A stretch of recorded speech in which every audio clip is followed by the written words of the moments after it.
Hey guys, this week we are talking about our recent Vegas adventure, crapless crabs, and a tricky etiquette question, so stick around. This episode is sponsored by TravelZork Travel. Learn more at TravelZorkTravel.com. Welcome to the Crap Vegas podcast. Vegas, here we come. Vegas! Here are your hosts, Chris and Josh. Hello, and welcome to episode number 47 of the Crap Vegas podcast. I am Chris. He's Josh. Josh, what's new? So, Chris, you don't know this yet, but I have been looking forward to episode 47 for a long time. What, 2 weeks? No. Okay. I mean, it can't be more than that, right? Since episode 46. Exactly. So, episode 47, Chris. I'm sorry, all our listeners. I'm already going to go off into Nerdville, but it's a very special number in the land of Star Trek. Oh, God. 47 has this kind of mythical, it became this running joke in Star Trek that they would say the number 47 as often as they could. Mm-hmm. So I've been looking forward to episode 47 for a long time. God, I'm receiving a code 47. Verify. It is code 47, sir. Starfleet emergency frequency. Code 47. An incoming message. Code 47, sir. You're using a code 47. Which means there's still time for us to do something. 48 minutes.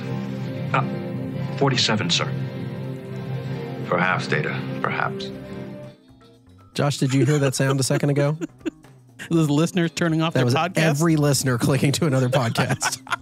So from this point forward, it's just you and me. So we can talk about wherever we want now. Hey, Chris, I got 5 minutes of this queued up. Nope, I think that's it for that. Why don't we tell people how they can get in touch with us? This is what happens when Josh edits the show now. Okay, if you'd like to get in touch with the show, you can reach us via email. That's podcast@crapvegas.com. You can reach us on Facebook. That's crapvegas.com/Facebook. You can reach us via voicemail. That's crapvegas.com/voicemail. Or the easiest way is always going to be on Twitter. X. He's at Vegas Duffy. I'm at Small Whale 13, or the show page is at Crap Vegas.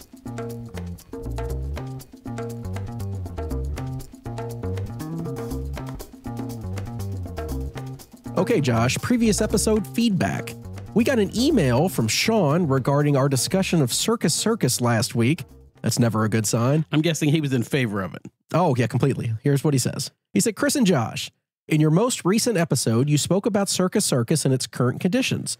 Just wanted to share my recent experience. My wife and I stayed there in December 2023 to save a little money. Well, that was your first mistake. All in, our room was $117 for 2 nights. That being said, I would now be willing to pay hundreds more to avoid that weekend. We arrived to a room reeking of smoke, multiple lights not working, burns and stains all over the room, and a non-functioning TV. We called the front desk and asked to be moved. Our second room was worse than the first, with a bathroom that was disgusting, broken curtains, and a pair of worn boxers between the bed and the nightstand. I would highly recommend your listeners avoid staying here like the plague. Thanks, Sean. Yeah, I mean, when I was saying don't stay at Circus, just swing by and say hi, I didn't really mean that it was going to be that horrible, but obviously people have had some rough experiences there. It is an older property. I'm sure housekeeping's an issue. Yeah, I just avoid it. Yeah, I mean, everybody likes to run down Circus a little bit, and probably with good reason. But like most properties that age, if it's not really kept up, it's going to fall apart. Things are going to deteriorate. And I don't think it's been kept up the way that you would want or hope, for sure, of a property that old. Yeah, but Josh, I would never say like Luxor or Excalibur on that level. Like, I would still be comfortable staying at Luxor myself. Maybe not Excalibur, but I definitely don't expect them to be that bad. Yeah, no, I agree. But I would put something like maybe Tropicana on that list, which is in the news because it's closing in April. But I don't think it's had a lot of... Spoiler alert. True. If you sorry guys, if that's a surprise to you, Tropicana is closing in April. So get your last trips in soon. Sean, before we move on, I just wanted to say thanks for taking one for the team. Thanks for reaching out to us and letting us know you at least survived. Absolutely. We're happy to hear that you could still write this email. That's right. Okay, Josh, we had another question we were going to talk about before we got into our main topic, but I think it actually fits in better there, so let's keep it moving. Okay, Josh, less than 2 weeks ago, you and I were in Vegas. I'm already very sad that we're home because it was quite possibly the best Vegas trip, financially at least, I've had in a very long time. Yeah, you did better than I did, but that's because I stuck around for another couple days. But I still finished in the black. But this was, yes, an exceptional trip from a gambling standpoint, particularly for Chris, but even for me. No, and we had talked about it a lot before we even went on the trip. It's that everybody that we saw on Twitter, on Facebook, everybody was having so much luck. True. And we've been getting so destroyed recently. And I was like, Josh, we are due to have a good trip. And I tried to talk it into existence. And obviously it worked because anything that could go right went right. Went right, yeah. And although James, who we'll talk about, we met up with, did plan to throw the ATS for us a couple times. He promised that he was going to do that, and he failed in that regard. So, I mean, to be fair, James spent most of the weekend with us, playing with us. Josh carried his weight. He did fine. I carried my weight. I did fine. At no point, though, did James really live up to the hype that we had for him. It's true. So James is our administrator of our Facebook group, so we're very appreciative, and fortunately, he has a function, so we can't just ditch him as a friend because he failed us at the craps table.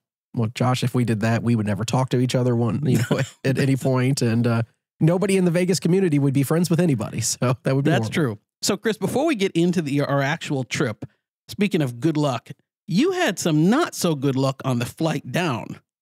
Oh, God. I wasn't even going to mention it because I've tried to put this out of my mind.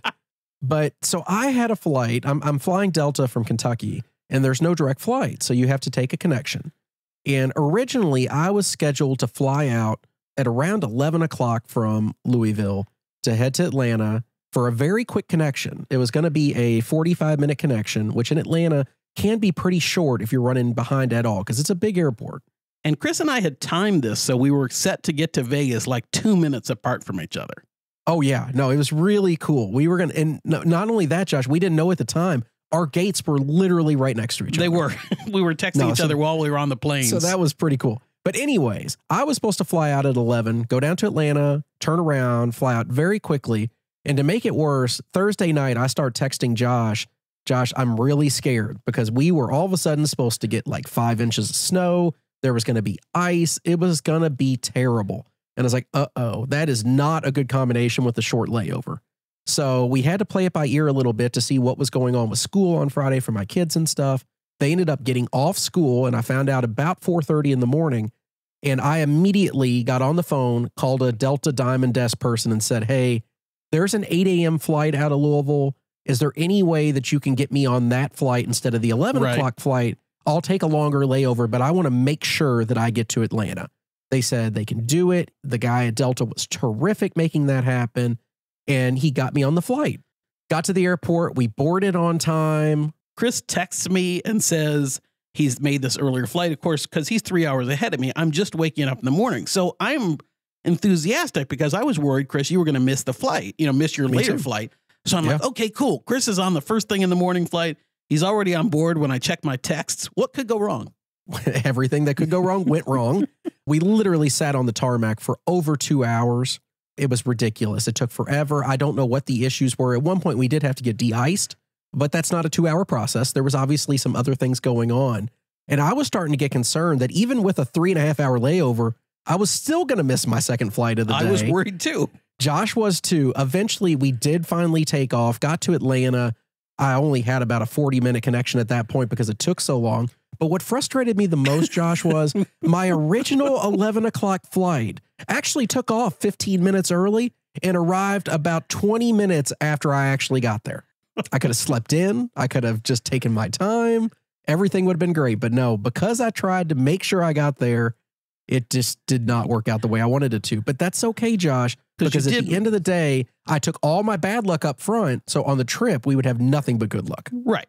So Chris and I landed. In fact, we landed. Chris beat me to the ground by about 2 or 3 minutes, and he's texting me, should I wait for you? Should we share a car? So we each had transportation set up, and we decided no, because we weren't sure who was going to be there when, that we would take our own rides. So we went down to baggage claim together. We found our independent, our drivers. Each of us found our drivers.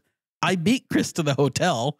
by about Oh, 5 yeah, by a minutes. solid 15, 20 minutes. It felt No, it like. wasn't that long. I took a very scenic route to get there. Josh had already checked into his room by the time I got up to That's the front true, desk. actually. I mean, there was a lot happening. So it was a lot of fun. We were kind of racing each other to Vegas. James was already there. I think he beat us by an hour or so. So we were already texting with each other and quickly met up for some dice. We did. We got a nice short session because Josh and I had a show that night we were going to have to get to. But we did start off with a nice session. Josh, I don't think it was a big money maker or anything like that. I think we actually lost a couple bucks, but it was a good first session for the trip.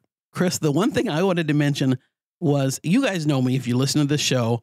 I depend on Chris oftentimes to help me with remembering what the right, or dealers to help me remembering what the right amounts to bet are in various situations. Oh, Lord. Yes. So we decided when we got to Aria, me, Chris, and James decided we were going to play crapless craps to start with crapless because the other table was full. So I'm like, let's play crapless. Chris was not enthusiastic about that, but James and I wanted to do it. So we go up to the crapless table, we buy in, we get our markers. I forgot how I wanted to play crapless. Mm-hmm. So what happened, Chris? So I just did my normal. I gave him $530. So I gave him $50 for every number and 90 for the 6 and 8 just to have a little bit extra on those two. That sounds reasonable. And Josh is like, I want to do 100 on everything, but no 5, no 9. He starts throwing money out and he gives him like $500, but he's asking for 100 on 9 different box numbers. And I'm like, this is not enough. The dealer starts putting him out there and kind of looks at him like, you didn't give me enough. And Josh throws him like 150 or $200 more. And he's like, I need more than that. And by the time it was all said and done, Josh had like $950 out on the numbers on a crapless table across. I mean, just all the way across. It was crazy amount of money out there. And here I'm thinking, good Lord, please do not go 0.7. That's what I was thinking. This is the first roll of the trip. I'm like, terrified. And what happens, Josh? Like the first roll that the guy has, he throws a 2 or 12. So you collect $600 instantly. He goes on to have actually a pretty decent roll. You made money on it. I made a little bit of money, but nowhere near the way you did because you started off so high. I was terrified though, but I was also too ashamed to say, no, I really meant to just do, 540 like Chris had or whatever. No, it was. you were in at that point. There was no regressing. Fortunately, I did, as Chris said, I made a couple $100 on the roll. It wasn't earth shatter or anything like that, but I didn't lose money. And then I quickly regressed back to the 530. No, so it was a fun session. Again, I think we lost a little bit of money on it. Nothing else really exciting happened that day. But Josh, we had to color up pretty quickly because we had to go see Carrot Top over at Luxor. Yes. And you guys know we had wanted to go see Carrot Top for a long time. Everybody that's seen Carrot Top has said, even though Carrot Top's been around forever, has talked about how good the show was. So our host got us tickets to Carrot Top over at Luxor. I really liked Carrot Top. I did too. I thought Carrot Top was amazing. He was very funny. I'm sure many of the jokes that he uses have been around for a very long time. And if you're not familiar with Carrot Top, he is a prop comic. Yep. So a lot of his jokes rely on visual gags that you're seeing in front of you as he's going. Before he did come out, Josh, though, I think it's worth mentioning his opener was quite possibly the worst stand-up comedian I've ever seen in my life. Yeah, his opening act was not so good. And I wanted to enjoy it. It was just cringy. It was, you knew where every joke was going to go. There was no, hidden punchline or anything like that. You're like, I can see this coming a mile away. Yeah. It was bad. The other weird thing about it, before we talk a little bit more about some of the good parts about Carrot Top, I thought the other thing I didn't care for. So we had reasonably good seats. We were maybe 7, 8 rows back, Chris, somewhere around there, you think, kind of center stage. Yeah, it's a small theater. So there's probably only 15, 20 rows total. Right. But we were kind of dead center, about 7 or 8 rows back. But the way that the stage is configured, Carrot Top never looks up at the audience beyond the first maybe 2 or 3 rows. So I never felt like, most of the time good performers you feel like they're making eye contact with you at certain parts of the show. Never once. It was always kind of looking at the top of his head or looking downwards at an angle. That was my least favorite part, honestly, was I just didn't feel that connected. Yeah, the theater, I think, had its issues. It was about a 6.5 mile walk once you entered the theater area to get it up this long ramp. So much so that it's built into the act. Oh, no, yeah, he even talks about it. It goes on forever. But so that was kind of weird. The theater is extremely tall. It slants pretty quickly. So you do get good vision down. But like Yes. Josh said, because of the lighting in the theater, and Carrot Top even talks about it, he can't look up and make eye contact with anybody. And I didn't realize it was because of lighting for a while. So I was like, is this guy just like stoned and just Right. doesn't want to look anywhere near lights or what's going on? But he literally couldn't. And yeah, it does take away from it because I thought the show was amazing. I really did enjoy it, but just not making any visual eye contact with the performer, it made it feel weird. It looked like something was off with him. Like he was sick and didn't want to look at anybody. It's like, did he have pink eye and he was trying to hide it, Josh? I didn't know what was going on. But it really wasn't that. It was just the way the theater was configured in the lights, as you said, Chris. One of my favorite things, and I'm thinking about what I liked about Carrot Top, one of my favorite things is he's obviously been doing this forever, but he doesn't have to. I mean, it's a very fast-paced act. He goes from one joke to another really fast. And it's kind of fun because he doesn't wait for the joke to land. He's moving on. But he's totally comfortable with that. He's not waiting for applause. He's not waiting for you to figure it out. Oftentimes I found myself like, what was the punchline there? Or what was the gag? Because it was on, it went.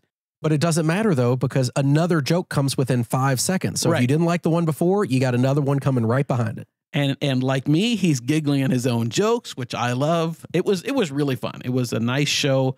Not super family friendly, but not as No, I would not recommend anybody go with a child there. There were some jokes that would have been way over the top, especially Josh, the opener. That's what I was going to say too, right? I was going to say, even if you could tolerate Carrot Top, you sure as heck couldn't tolerate his opener. Right. Because he pushed the boundaries of acceptability in the most cringiest, awful way possible. Right. There is some political stuff in Carrot Top's act, but he plays it pretty well both sides, I think. He does. Yeah. So yeah, you're not feeling if your guy is made fun of, the other guy gets made fun of too. So we wrapped up there, Josh. I know I was exhausted at that point because I think that show started around 8 on Friday. We'll see. So by the time we got back to Ari, it was too late. None of us really wanted to play another session for the night. So we wrapped it up and said, coffee dice Saturday morning. You mean we didn't go to the club? No, not this time. But we'll talk about that a little later in the episode. So Saturday morning, Josh, I know I was up about 3:30 Vegas time, ready to go. It took you guys a little bit longer. I did come down and play a little slots beforehand and hit a nice hand pay before you joined me downstairs. But we hit the ground running with some coffee dice. We did. So yeah, I was up super early, texted Chris. He's already awake. I said, how about if I meet you downstairs at 5:30? Starbucks open at 6. He's like, good. I thought that meant Chris would wait for me, but no, Chris was already on the floor playing. You'd already hit 7 hand pays, I think, by the time I came down at 5:30. I definitely hit one for like 4,500 or so before you came you down. were well into his good run. So yeah, I met Chris. I don't know if we even did much except headed up to Starbucks. And No, then we met James up there and got a coffee. It was great. So we headed into Coffee Dice. One of the first things that happened, Chris, that I remember at Coffee Dice was we're shooting and a guy at the other end of the table said, you're crap Vegas.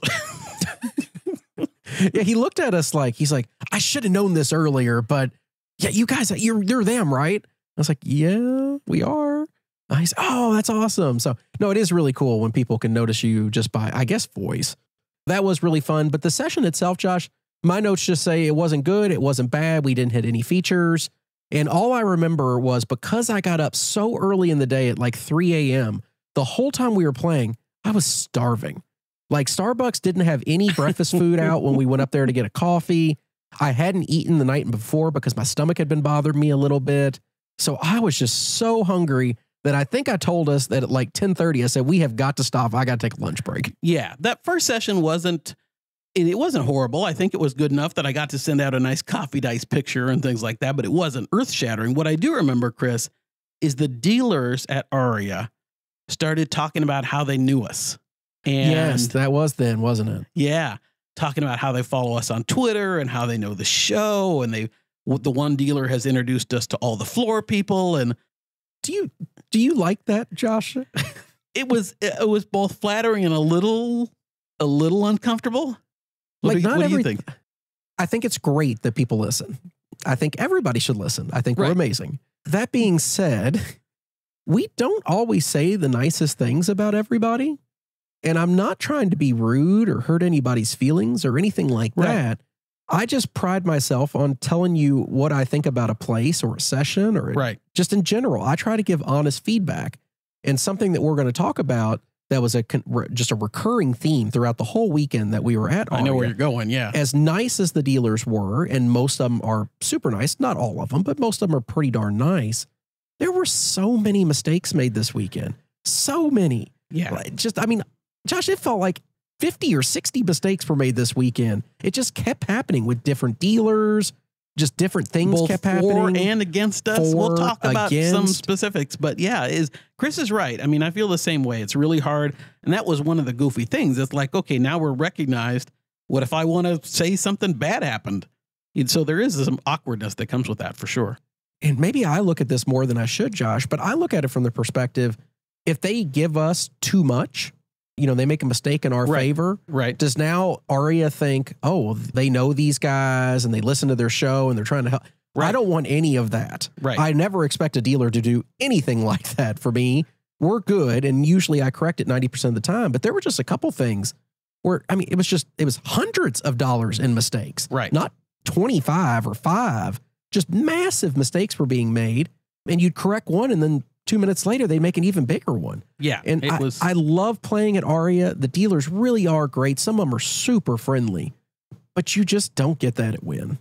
You don't get the inconsistency on quality, really. Yeah. Yeah. No, I agree with you. So, Chris, if I'm remembering right, so we had our first coffee day session. We took a little break. Then we reconvened for Crapless Craps. We did, which again, I think as soon as we walked up to the table, you guys are like, look, there's space over on the Crapless Crap table.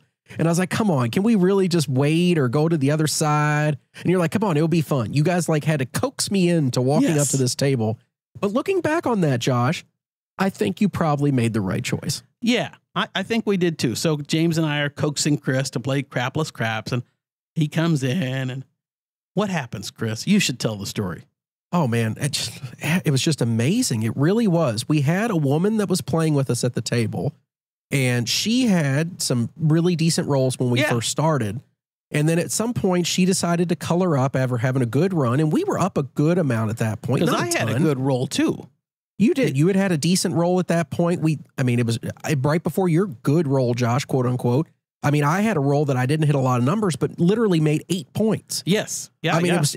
So we were having some good things happen, just different things. She colors up, dice go to James. James has a pretty solid roll. Yep. Nothing earth-shattering or anything like that, but we made a little bit of money on it. But the dice passed to me. This is a crapless game, of course, like we said. And Josh, I probably rolled for 40 minutes. I would say something 45 like that, minutes. Yeah. It was at least, by the time we kind of counted up how many times we hit certain numbers, it was at least 60 to 70 rolls. It was a lot of rolls. And that's probably understating it. And as we've talked about before, crapless can be a horrible game when it's not going well the way that we play. But when it's going well, crapless is the most amazing game in the world. And that's exactly what happened, because we were hitting everything except for the 2. We never hit the 2. We didn't hit the 2, and you didn't make your point. Yeah, no, well, I think the 2 was the point. That was the issue. Yeah, we just never could make a point, and we ended up resetting the all tall small a couple times. We made the tall twice, if I remember correctly, but never actually got back down to make the small. Josh, it was just one of those rolls that you dream of, though. We hit the 9 10 times. We started with all our numbers essentially at $50, except as Chris said, the 6 and 8 at 90.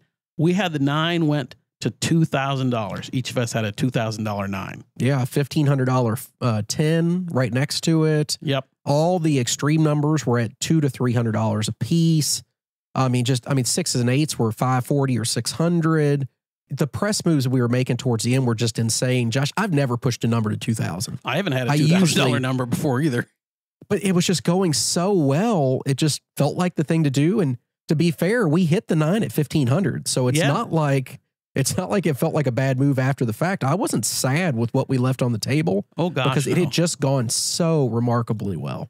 So Chris had just that amazing roll. I think we tried mine. I may have just gone 0.7 immediately after Chris. And you we're did. Like, yeah, it was. And we're like, we're done. We're taking a break. But it was incredible. We about quadrupled, I think, our buy-in. Yeah, that sounds about right. An amazing roll. One of the best I've ever been in on. Oh yeah, I agree. Same thing, especially not to hit a feature and have that kind of growth money-wise. No, that was pretty amazing.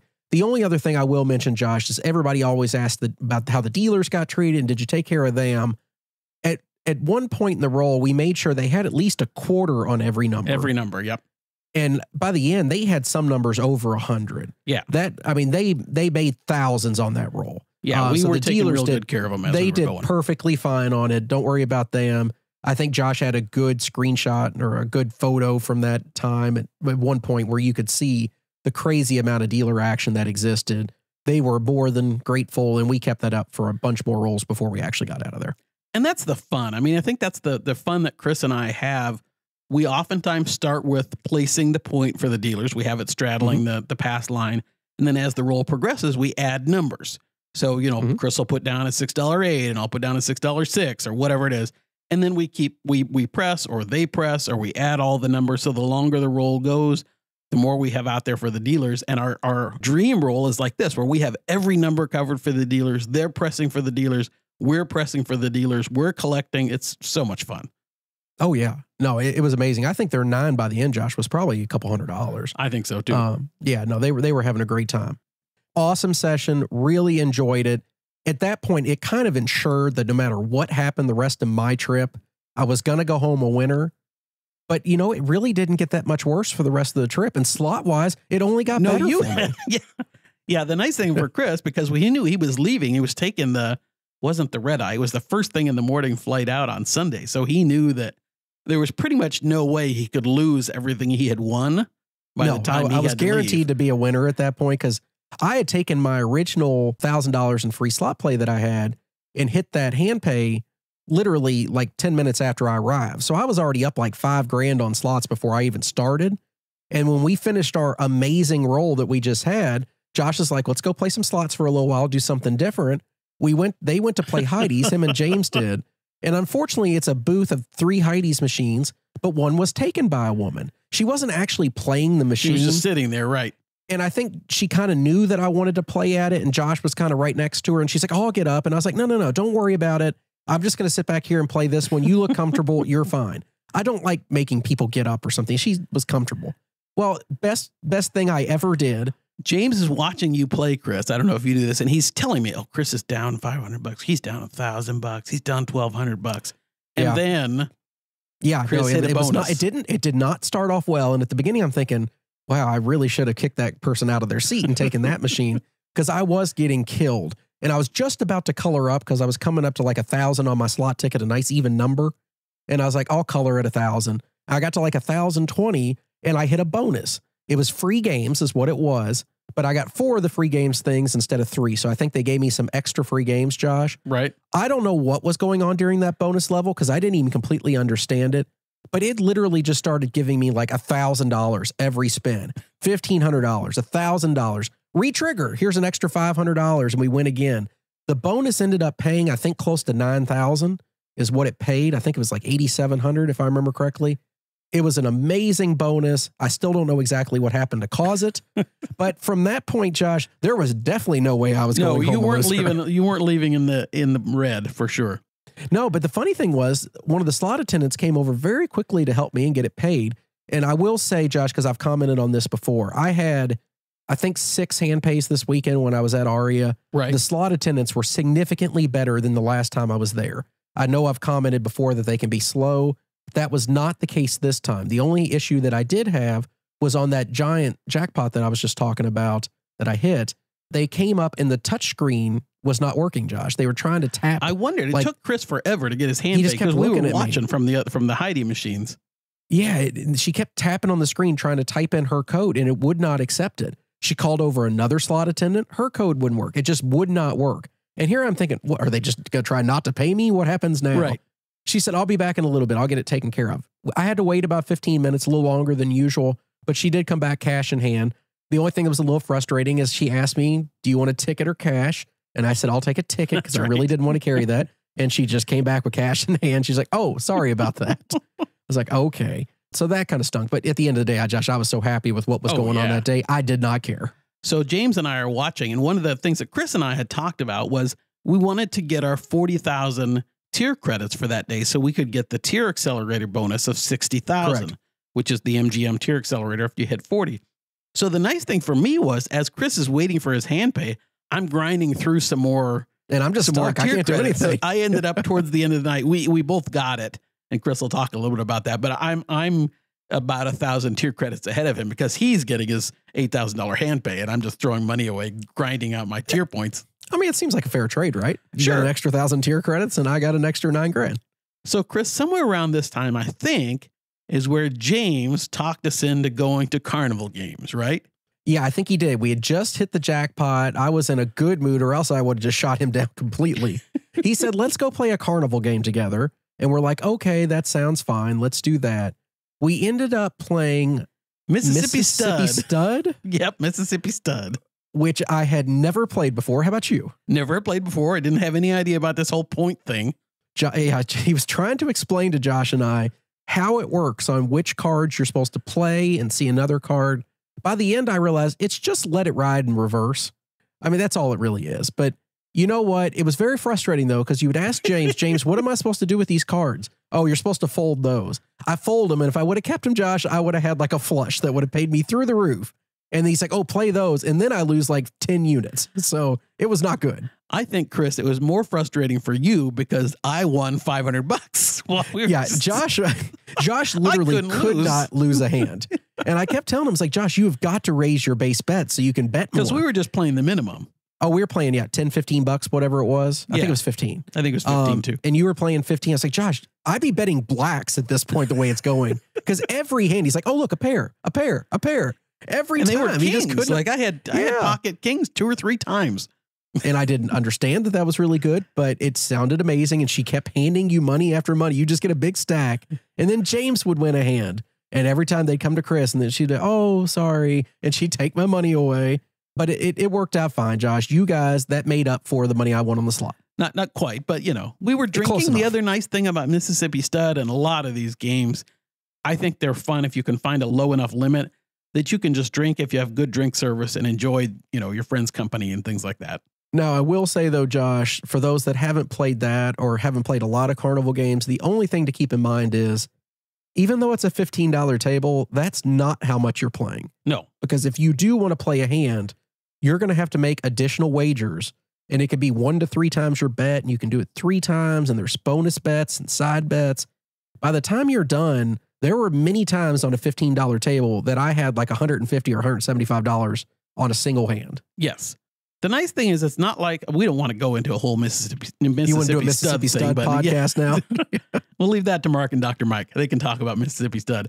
But Please the nice thing is, you're not playing against the dealer. So yes, it's not like blackjack where you have this fantastic hand and the dealer hits 21 and you lose with 20. It's either you win or you don't. And at hopefully early on, you're going to win, at which point you can load up and make more, which is how it worked with me when I had those pocket kings. I was guaranteed to win, so I could bet the maximum possible. And the only thing else, Josh, I wanted to mention about it, it was a big reminder to me how hard it is to tip on those games. Oh, yeah. Because it's so unintuitive. Yes. Like what you would be doing. And there doesn't seem like a right time. And there's never like a big event. Like, a lot of players, when they're playing blackjack, they're betting $25. They hit a blackjack. They get $37.50. They take the extra $2.50 and put it on the dealer.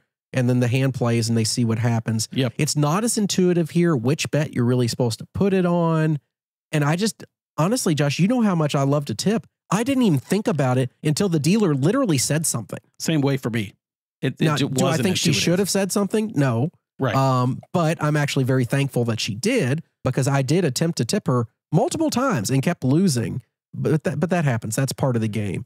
But it was a lot of fun, Josh, just to sit there and do something different that we'd never do again. And I think you and I have said in future trips, we're going to have one carnival game session each time with a new game. Yeah. So look forward to us talking about different carnival games. And Chris, I don't know if you remember, this is also the session where we had the marching band came through. Yeah. So just randomly, like a 5 or 6 piece marching band with some drums and what else did they have? I think there was a tuba. Yeah, it was very loud. They were playing. It felt like Mardi Gras inside of Aria at that point. It's not Fat Tuesday. What in the heck is going on here? And I think either Josh or James said, "Do you think that they know that they're there?" And I was like, "They have to know they're there, right? The casino would have shut this down and tackled these people if they didn't want them there." Then security came. But then, yeah, by the time they got to the other side, finally security came, I guess, and shut them down. So, no, I don't think they were supposed to be there. We think this was just some random marching band that came through. I mean, it's Vegas, Josh. I mean, I kept thinking this was like Ocean's 11. I saw a marching band come through. About that, yeah. On the other side of the pit, I saw a guy with balloons, and I even warned the dealer. I said, this is a move. You better watch out. She didn't know what I was talking about, but I felt like a theft was in progress. That reminds me, Chris, the Ocean's 11. So we also saw somebody come by with balloons that were a 2 and a 1. And I looked at Chris and said, oh, somebody's turning 12. Yes. Josh, that was the first funny joke I think I've heard from you in a long time. A couple other things before we get to dinner, Josh. One thing I did want to mention, I know if you're an MGM player, you get resort credit for hitting different tiers for like a dining credit. They're supposed to give it to you. They give it to you in resort credits, what they do. At one point, we had a couple of minutes to kill, and I had never claimed my resort credit for last year for the dining credit thing. Right. And so I went up to the MGM desk and asked about it, and she said, oh, yeah, absolutely, we can do it. She got on the phone for a little bit. Turns out I hadn't claimed either level, like for hitting gold or platinum, and those aren't, they don't just take the higher one. They give you pay for each one. So she ended up blowing $300 in resort credit on my card without a question. Which is very cool. The other thing I was going to mention, Chris, that we forgot to talk about at the very top, before we got our coffee, I think, while we were waiting to play coffee dice, we played little Heidi's. And we sat down, and we've been playing there 10, 15 minutes or so. And I looked over at Chris and I said, things are looking up at Aria. We haven't been propositioned yet. That's right. It literally within 10 seconds, seriously, a woman walks by. I mean, no, it was not more than 10 seconds. A woman walks by, starts talking to me, talking to Josh, like, oh, good luck to you guys, and whatever she was saying. And then she starts walking away when she could tell we weren't interested. And Josh goes, oh, I don't think she was a prostitute. And she literally walked over to like 6 guys straight at different slots. And I was like, now what do you think? And he's like, oh, yeah, I guess that's what it was. I guess the quality, Josh, it's just not the same there, though. Not very good quality. No, she was friendly, though. She was, but that's not what I care about. No, I mean, this isn't Circus, Josh. Anyway, so we wound down our evening. That was our evening our day of gambling on Saturday. But we were looking forward to, I was really looking forward to John George. I'd never been to the steakhouse at Aria before, so John George was really looking forward to it. Chris and I went back to our rooms to get dressed for John George and then the club. And I texted Chris. He said, I'll meet you downstairs. We're in the Sky Suites at Aria. Aria, you can get off at the promenade level, which is the second level where the restaurant is. I get out there. I'm waiting for Chris. I'm texting Chris. Where are you, Chris? We're 2 minutes away from the reservation time. Chris is like, I'm in the lobby. Just waiting on you. I'd taken the elevator down to the lobby. I was sitting there. I thought I'd see you when you came off. I never even considered the fact you could get off at the promenade level, especially that the Sky Suites elevator literally is right next to John George. So I went all the way down to the lobby of the hotel in the Sky Suites area, walked all the way through the casino, took the escalator back up, walked down the hall, and found Josh. It was a little bit of a hike. I'm sitting there just, are we going to miss our reservation? But no, we didn't miss our reservation because, of course, as is the case oftentimes at these restaurants, even though you have a reservation for whatever time ours was, 7:30, the table's not quite ready yet.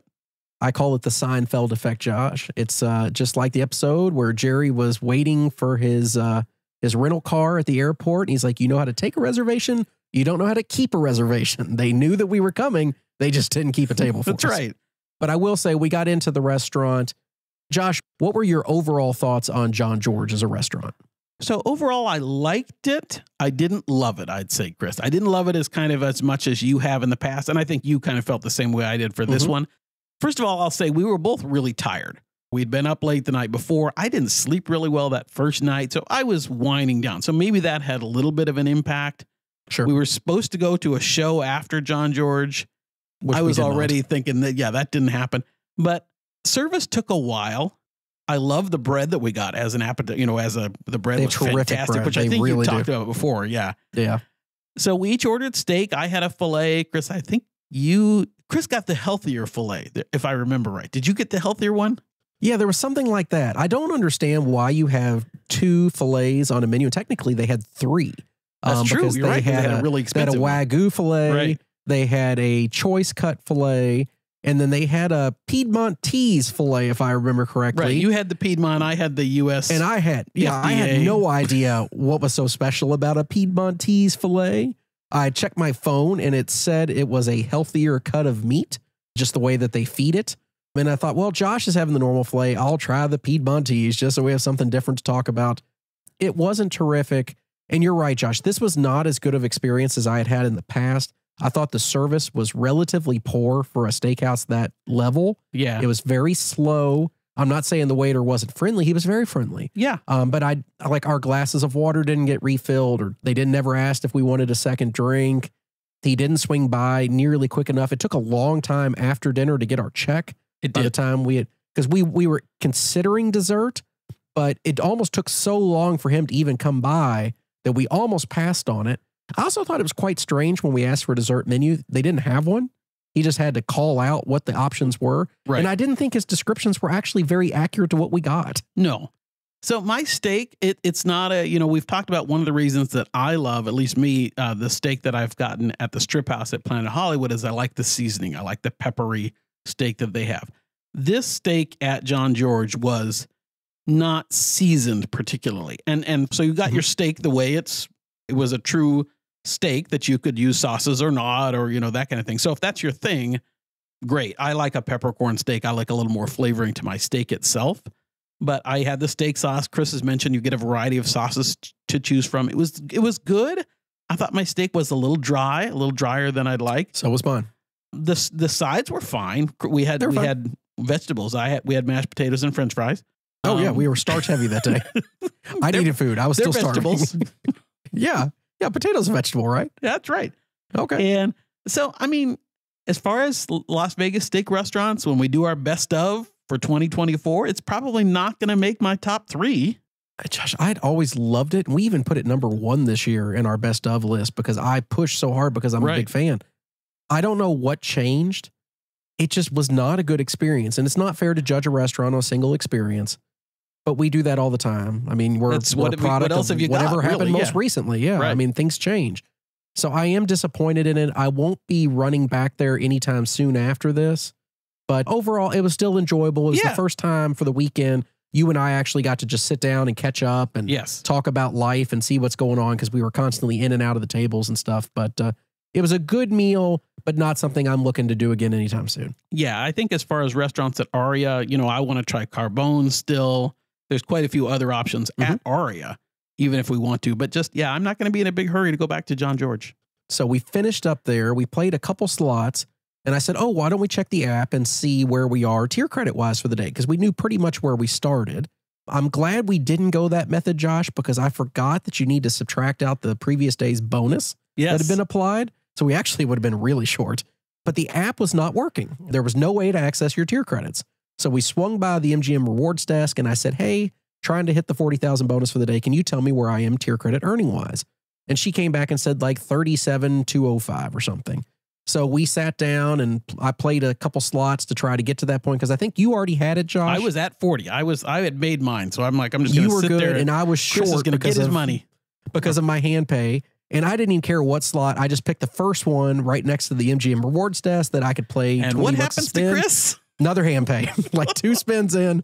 Hey, Josh, I was like, oh, Josh, look, a bonus. And it just kept going. It was like $300 at a time. It wasn't a great hand pay. I think it was like $2,500, which I shouldn't scoff at all. It wasn't as big as some of the other ones I had had, but that allowed me to play. Josh said at that point when I was waiting for my hand pay, I'm going upstairs. I said, I understand. I played for a little bit longer to make sure I hit what I needed to for the day. And then I was off to bed as well. Except Chris, you've probably forgotten. So I texted Chris about 20 minutes later because he was gonna get his hand pay and then go pay off markers and do his last stuff at the cage. So I texted him, any chance you're still downstairs?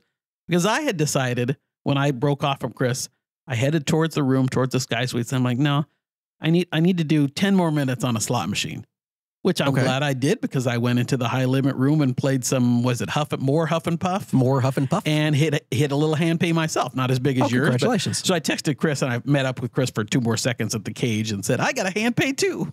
No, that's right. Yeah, we were both. I was trying to pay off markers that I had out at that point to get those taken care of, and you were coming to do something. So yeah, we did get to cross paths one more time, but I was flying out at 6 a.m. the next morning. So yeah, I was out. That was the end of my trip. But Josh, coming up after the break, we're going to discuss your experiences on Sunday, Monday, Tuesday, Wednesday, Thursday, because you were just there forever, it feels like. And did we go clubbing while we were there? I don't know. We'll find out. More after this.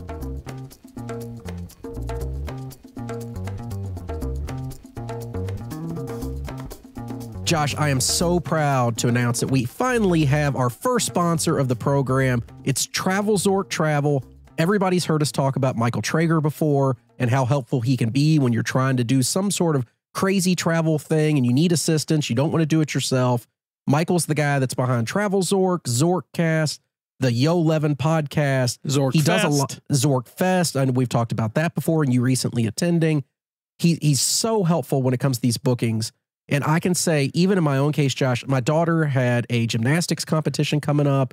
We needed 2 rooms at a property that I couldn't get them booked together next to each other by myself. I reached out to Michael. He got me an amazing rate that was cheaper than I could find on the website. He can confirm that the rooms are going to be connected, which is terrific for me and my family when we're traveling. He made the whole process easy. He follows up all the time.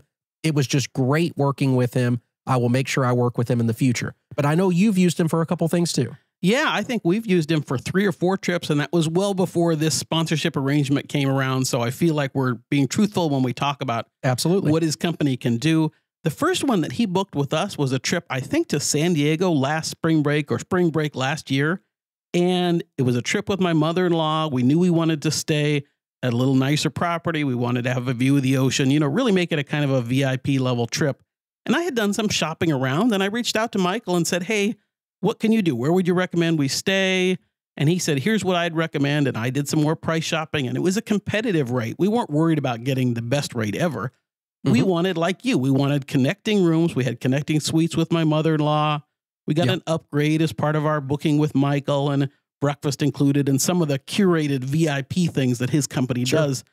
But the thing I was most impressed with Michael and the team at TravelZork was their constant follow-up. They followed up with me countless times. You can vouch for that, to make sure that the reservation was exactly what we wanted.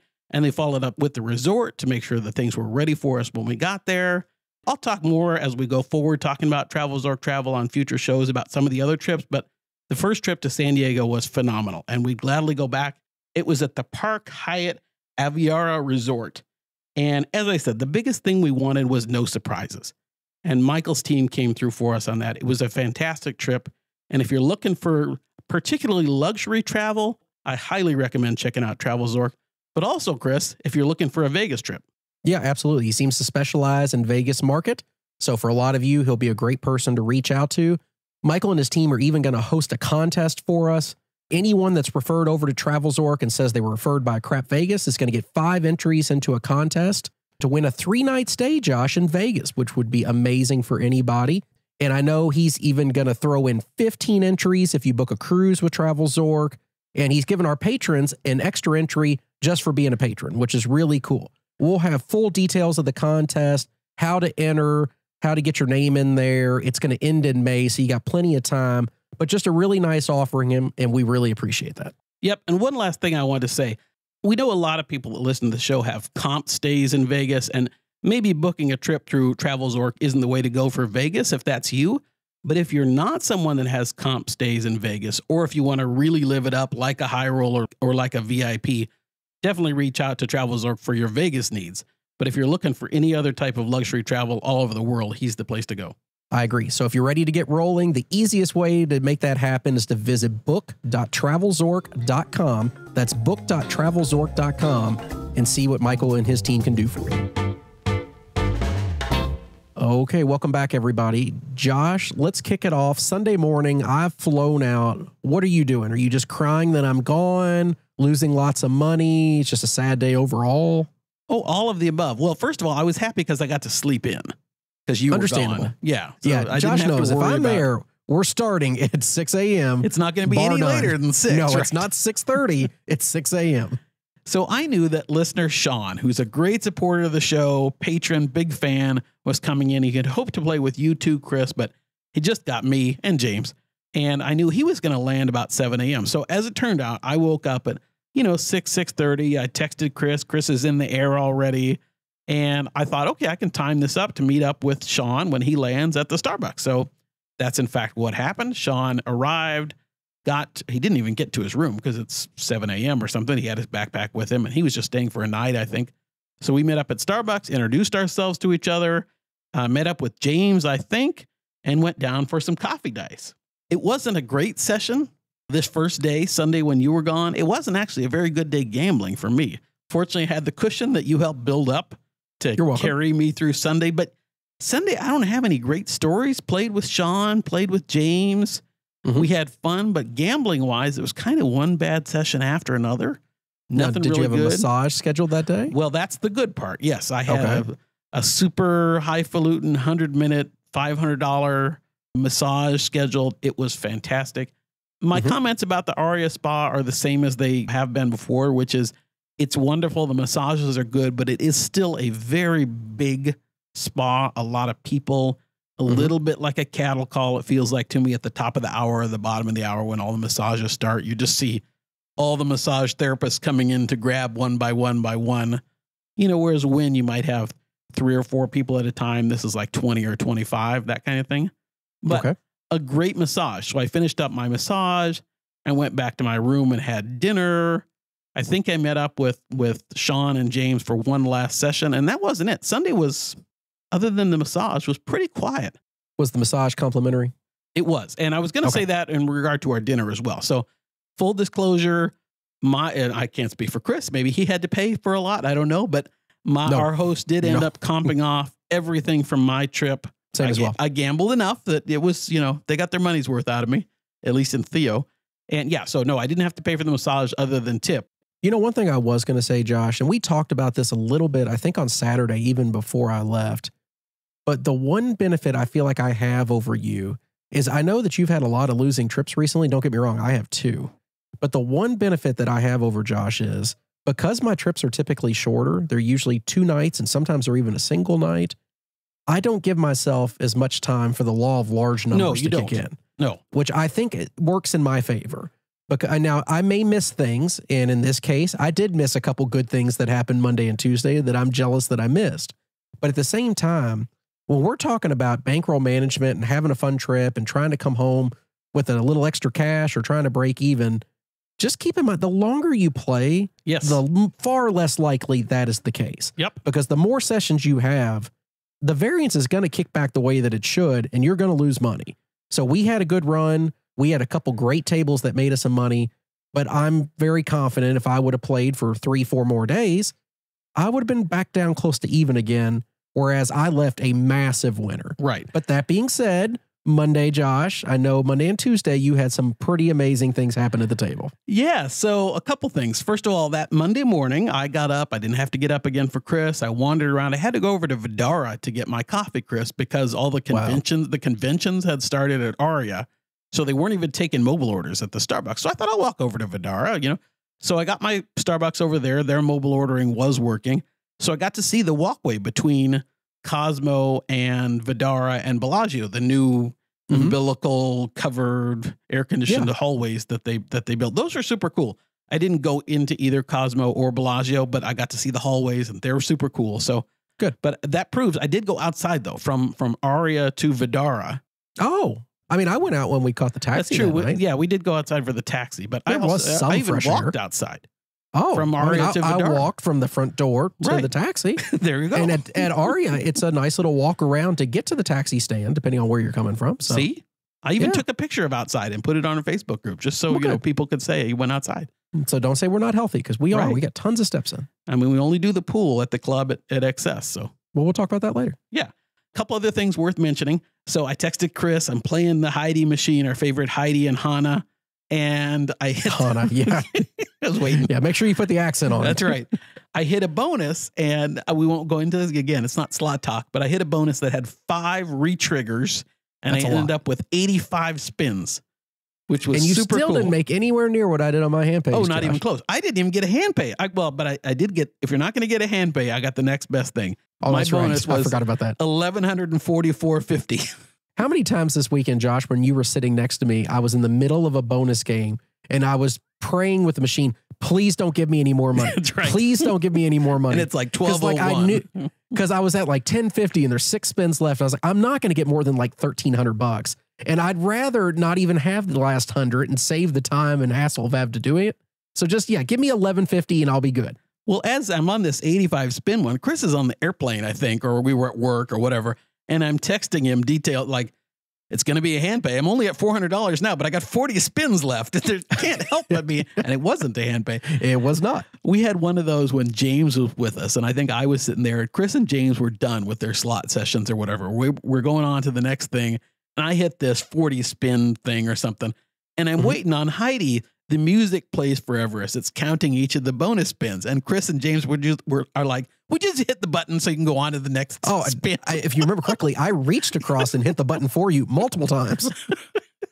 I'm just enjoying the music. I understand. So the other big thing, and this is the fun part, so we hadn't hit the all tall small when it was me, Chris, and James, or when Sean was there playing.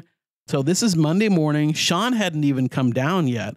I'm playing crapless. I decided, we've had all our luck on crapless this trip. I'm going to play crapless again. I go, I texted Chris, I'm the only one that could shoot at this table. I think I was setting the dice right. That had to be it. It was the perfect launch angle. Right set, yeah. I would have a great roll. The dice would go around to the other 2 or 3 or 4 people at the table. They would 7 out. So I'd lose everything that I won. Back to me they came. I had a good roll and so on. Then I hit the all tall small. A pretty good roll, not nearly as good as like Chris's from the other night, but a very nice roll. I texted Chris. All I said was ding, ding, ding. And Chris is exactly like, you bastard. I knew exactly what it meant. At this point, Sean comes down. Dice go around. I finally 7'd out. Dice go around. Everybody loses. Back it comes to me. Yep. I hit the all tall small again. Sean saw the second one. So I shot them both. And I looked at because I texted Chris, ding, ding, ding again. It was 25 minutes later. So I hit the all tall small twice in 25 minutes. That is crazy, man. Because we gave Josh such a hard time because on his one decent roll he had Saturday, he just couldn't throw any 2s. Right. And he kept telling us he was having a great roll. He's like, I can't roll a 2. I'm not going to shoot it. Don't. He goes, I'm not going to. Chris and James were kept betting on the 2. And I'm like, don't do it. I'm not going to hit it. We kept throwing out dealer bets or horn high aces, to try to nothing. He just couldn't do it. And of course, once I leave, he throws it twice in a half an hour. That was quite frustrating. But Josh, it does remind me something that I think all gamblers can relate to, especially when it comes to craps. Craps is a fun game. And when the table's going well, it's very exciting. But it takes it to a completely different level when you're the one that's making the good things happen. It really does. Like, I love being at a good table when it's going well. But when we had that 45-minute roll on Saturday that I had, it makes you feel on top of the world. Like I am making people thousands of dollars. Right. Everybody loves you and everybody's cheering for you. And there was a guy on the other end of the table, Josh. We didn't mention it, but during my roll, he was a table maximum on almost everything. Yeah. And he was making hundreds of thousands of dollars. Yeah. I'm not that brave, but at the same time, it just makes you feel so special. And it's the same thing when you threw that all tall small. I'm sure you felt like top of the world. Oh, yeah. Everybody's like, this guy's a dice god and we can't do anything. Well, in fact, I even said, Chris, now you guys do something to the other people at the table. Even though it does not matter at all who threw those dice. It doesn't matter at all. But no, you just feel on top of the world at that point. You really do. You feel like you can't lose. Oh, we all know 7's going to come out sooner or later, but you just feel like you're invincible. So the one last thing as we kind of wrap up our trip is we talked about the dealer mistakes and things like that. And as we said, we had some ones that were in our favor and some ones that weren't in our favor, and they were little and they were big. But I had the biggest goofy thing happen to me. And I texted Chris. I'm like, I don't know what to do in this situation. So I had taken out a marker. And the way it usually works, if you don't know how markers work, and this is in Vegas and some other places, but not every place. Some places you have to sign your marker before they even give you the chips. Right. Yes. In Las Vegas, they will give you the chips and you can start your action before you've signed your marker. In craps, usually the way it works is you get your chips. You've said you want a marker for, I'm going to say $5,000, and you start your action. Whenever that roll ends, if you make your point or if you're 7 out, that's when the pit box will come and bring you the marker check to sign. So I get the action. I don't remember if I was shooting or not. Whatever happens, the point, we point 7, we made the point, whatever, nobody comes. And there's another guy at a marker at the other end of the table, and he's having him sign his marker. And a few more points go by, and I'm like, he hasn't come to me to sign my marker slip. And I look over at him and I give him the hand. I'm making a gesture in the air right now of, pen, the way you ask for a check at a restaurant kind of thing. And I look over at him and I'm like, do this. And He said, "Nah, we don't need to worry about it." Or, I got you, or something like that. Strangest response. Because here I am. Josh is texting me this, and I'm thinking, Josh is the lawyer. He can speak more to the legality of it. But without your signature on there, you haven't accepted anything. Now you took the money. Right. So I'm sure at the end of the day, you should pay back. That's the right thing to do. Right. But I'm thinking more from the perspective, Josh, what about if you don't wire in funds? Which I usually won't for if you owed a marker. Right. So what happens then? They can't deposit a check that doesn't have a signature on it. Well, technically they could, but it's not. We're going to find out at some point here in the next 60 or 90 days, whatever it is. You didn't pay it off? No, I didn't pay it off. Oh, that's nice of you. Yeah, on purpose. Okay, fair enough. Let's see what happens. So we'll find out on the next episode of Josh is in jail or not. Content. Yeah, that's what it is. But no, seriously. Why did you sign this marker? I'm generating content. That's Sorry. right. Chris asked me, you can go to the cage and find out what you have. I was trying to figure out, did they even enter it in their system? Yeah. And Chris said you could go to the cage and figure out what you have outstanding. And I said, well, that assumes that I know how many markers I've taken out. See, this is why I keep good track of what I have out at any given time. And Josh is just like, yeah, you know what? He takes a marker every table he walks up to. You never, ever, it seems, pay back your markers until you've taken the full line. Yes. And then pace them off, and then you keep going. But you take a new marker at every table. I do. That's fine if you can keep track of them. But that is something that you struggle with. I knew I could keep track of it if I went up to the room and counted the chips that I had in the safe and counted my cash and all that kind of stuff. And so when I finally did that, they had in fact accounted for it. So that marker was taken out, was debited or whatever you call it. But in fact, I never did sign the thing, but they had it down as recorded to me. So I'm assuming it'll all, I owe the money and everything like that. But future episode, we'll find out. It was fun to think, I wonder if they just gave me all this money for free. Is this a free roll? Is this a, $5,000, we'll say, free roll? He said, don't worry about it. He had it taken care of. So why not? Josh, any final thoughts from the trip, though? I had a terrific time the couple days I was there. I know we wanted to spend more time together and I couldn't make that happen, but I always enjoy when we can get out there together. Those trips are so much more fun than solo trips. Yeah, I agree, Chris. The only downside, as you said, was just that our time together, because you were only there really for a full kind of day and a half, was a little limited. I got to spend lots of great time with Sean and James. That was excellent. A lot of fun. James was only there. Let's see. He left Sunday morning, I think also. No, he left Monday morning. And Sean stuck around. Sean went off and did all sorts of fun stuff on his own. He hadn't been to Vegas, as I said, in 47 years. So it was nice for him to go around and explore. I think he went over to Paris. He did all sorts of fun stuff. And yeah, so I'm glad he got to do that. And then we got to close out together playing some last little sessions.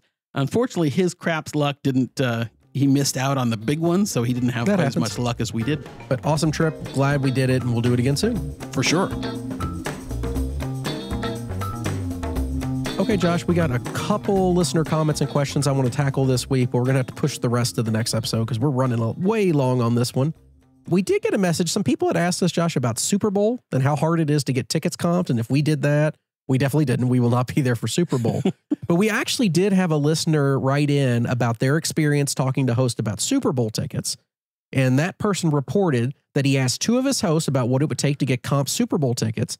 At Planet Hollywood, his host said $100,000 loss in the last 12 months. At Encore, his host said $1 million credit line with trip history, but both did offer their watch party events in a room. Well, that's nice.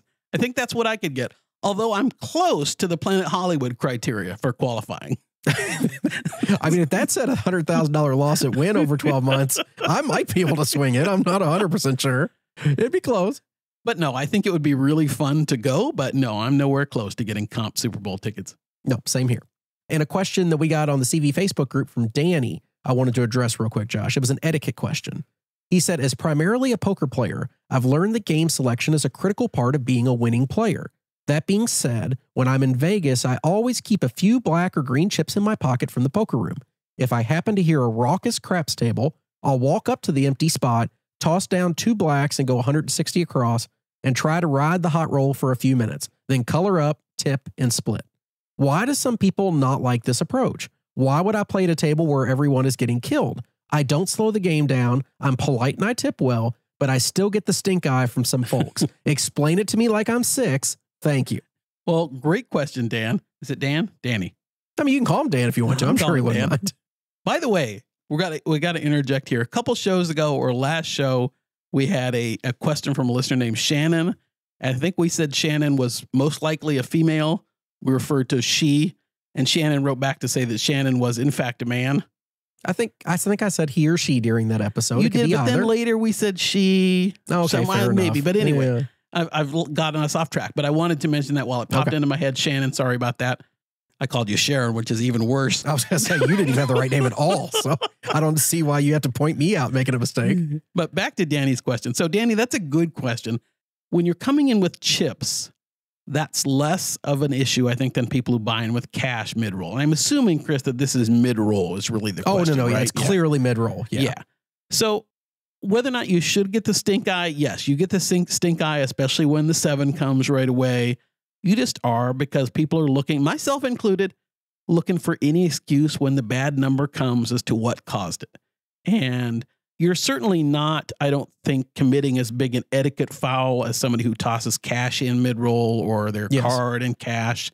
Chips is pretty unobtrusive. Now, if you're coming in with 2 blacks or something that then change has to be made, that's a little more, interaction with the dealers. And I think that's where people start to get riled up, is all of a sudden there's a new hand coming in with action that wasn't there before and activity and stuff. And people just, you're looking for anything that can explain the bad number coming.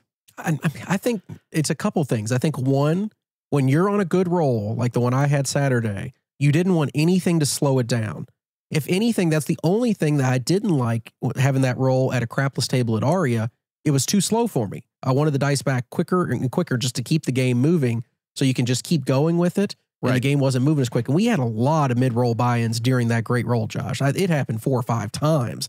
People throwing cash down, they have to make change, holding the dice. Oh, yeah. So that was kind of frustrating. But I think, honestly, Danny, what people get mad at is that it's craps. Everybody is so superstitious. Yep. I mean, we pretend to be superstitious, but we're not. We don't really care what happens. But at the same time, there are a lot of people that are extremely superstitious and do take it seriously. And when some new player walks up in the middle of a great roll, they think that's going to mess up the luck that they're having at the table. People that are big, crap, superstitious people, they want nothing to change. They want everybody to stay in the exact same spot. They don't want a cocktail waitress coming. They don't want a stick change. They want everything to remain the same. So no matter who it is, it didn't matter if you were buying in with cash, chips, whatever. The moment you walked up to the table and changed the dynamic of what was happening, they're going to be mad at you. Should they? No. You walking up has zero effect on any roll that comes after that. And I completely understand why you're doing what you want to do. And more power to you. If you can get in, make some money, and get out, that's awesome. Yeah, do that. And don't play at a table where you're not having a good time. That's what Chris did on his whole trip, was just hit and run. No, exactly. Over and over again. But yeah, no, that's all it is. It's people don't like change when they're at the craps table and it's going well. Now, granted, if it's going poorly, they'd be glad to have you jump in. That's true. Yeah, you should come on when the table's ice cold, then do what you do. And then do it. And then people will love you. Josh, before we wrap up completely, I know we said we were going to talk a little bit further in depth about crapless craps. I definitely want to have some more discussion on that, but let's save it for the next episode where we have a little bit more time. Yeah, we babbled a lot here. And after all our crapless craps experiences, we know we're going to get some people. We have already gotten some people that say, why are you playing crapless craps? It's bad for the game. And we have our reasons, and we'll explain them on the next show. I agree. Okay, Josh, patreon.com/crapvegas. The final 2 episodes of our Best of Vegas Awards are now live, and we know a lot of you are asking what's different about Patreon, so we've actually made the most recent episode, the full episode, available for free. All you got to do is go over to the website, patreon.com/crapvegas.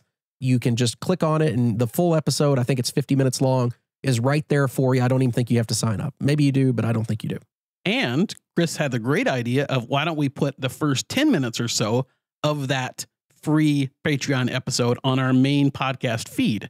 So if you're a subscriber to the show and you have the show automatically feed into your podcast app, you should probably have already gotten our little 10-minute mini episode. Well, I mean, it hit me, Josh. We put on Twitter that we put that free part out, and I think you put it on the Facebook page, but not everybody's on social media. I know a lot of you just listen to this every 2 weeks when it comes out, so you were probably a little surprised when on a Monday or Tuesday, whatever it was, it said bonus, and you're like, what is this? But we just want to make sure everybody knew that it was available. So definitely check that out, Josh. I think during that Best of Vegas episode and what we put in the preview, it was interesting for a lot of people because we talked about our 5 favorite clubs that we went to in 2023. And I think that caught a lot of people by surprise. Yeah. And I will say, Chris, I think of anything we have ever recorded, that is probably my favorite thing that we have ever done was our top 5 Vegas clubs of 2023. I'm right there with you, Josh. I really enjoyed it. The discussion was great. We put out a lot of information for people. So now they know who is Just Incredible. I mean, people might not know, but now they do. They know where it is. What is the mothership when we're talking about clubs? And they the know night that swim now at too. Excess.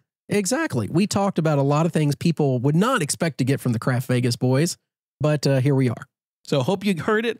Hope you sign up for Patreon if you like it. We try and really give great content over on there. And as you know, I'll say it again, we have our regular show once every 2 weeks here. And then we have a show on Patreon once every 2 weeks, alternating with this show on Patreon. So appreciate your support. Oh, another thing. If you do sign up for an annual subscription in the next 2 weeks, maybe a week by the time this comes out, we're giving everybody a free gift for doing so. So just keep that in mind. You'll save a little bit of money and get a gift. And Chris, did you already thank our new patrons? I didn't, but let me do that. Big thank you. We've had a lot of new patrons over the last couple weeks, I'm sure, because of the Best of Vegas stuff that we were doing. Big thank you to Scott D, EU830, Cherokee, The Brian, Eamon T, Jackson R, Nick I Gets It. I Gets It? Nick I Gets It? Nick I Gets It? Okay. CV Fanboy. Woo! I'm posterity there. Thank you, people. Yes. And Ward. So a thank you to all of you guys that have signed up over the past couple weeks. We really do appreciate it. It means the world to us. Upcoming trips, Josh. I was going to go the first week of March because I thought you were going to come with me. And then it sounds like you want to change your plans. So I have thrown out about 40 different sets of dates to Josh, and he has yet to tell me a single day that works. So I'm not 100% sure when Josh and I will be back in Vegas together. But as of today, January 30th, I am looking at going in about 2 weeks. In the middle of February, it'll probably be a solo trip. I don't expect Josh to be there. Yeah. But you know what, Josh? When you're on a heater, you can't walk away from the table. And I'm on a heater right now. I need to keep that luck going. So doesn't it, Chris, if you go back on a separate trip, isn't that effectively the same as my having stayed the 2 extra days when I was there? We talk about this a lot. Josh ends up in Vegas once every 2 to 3 months.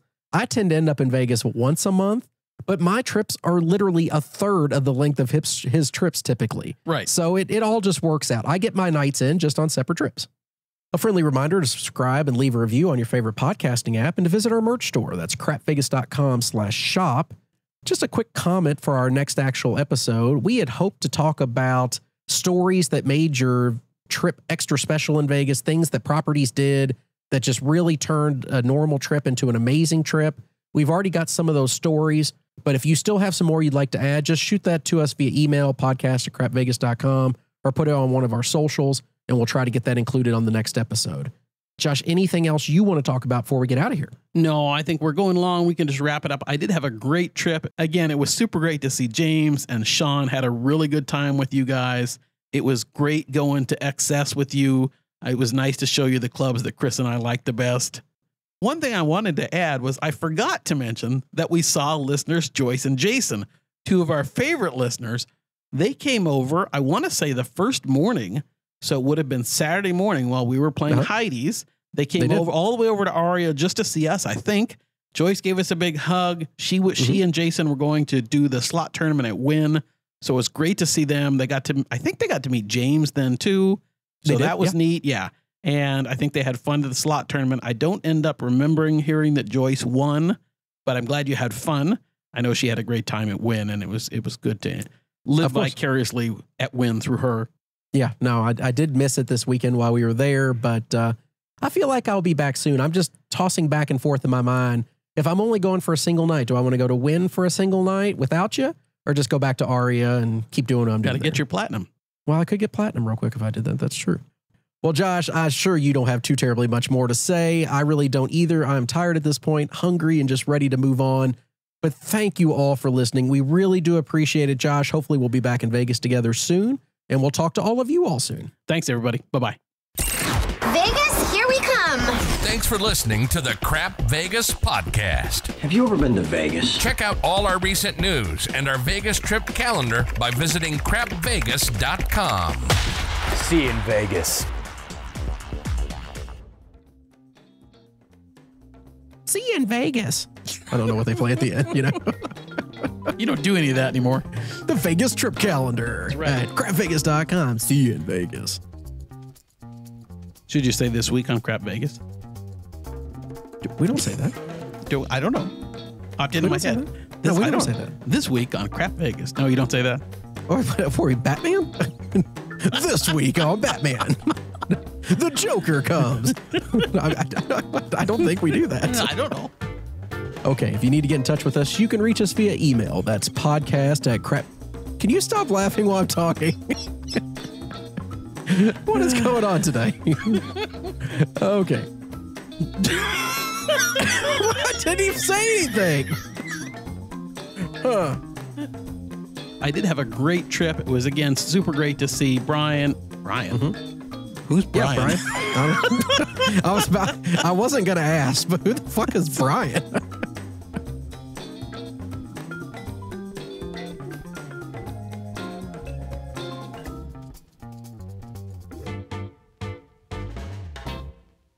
Computer, how many entries are there for Darmok? 47.